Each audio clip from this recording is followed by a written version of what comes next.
Welcome everyone to the Quick Tech tutorial. Today for this video I will be showing you how to download and install the SoundCloud application. So first of all, open the Google Play Store on your mobile device. If you are using a iOS device, you need to tap upon the App Store. There on the App Store you can search for the application and download it from there. So once you open the Google Play Store on your mobile device, tap on the search bar and then type in SoundCloud.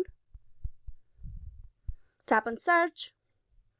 There's the application on the very top. Now you need to tap on install beside it and wait for the application to be fully downloaded first.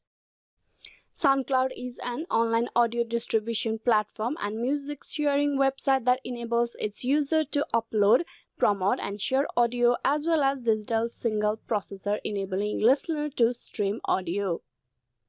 The application of SoundCloud is fully installed. You tap on open and with that you have successfully downloaded and installed the SoundCloud application for your Android device. Hope this video was useful. Please like and subscribe the Quick Tech tutorial. Thank you.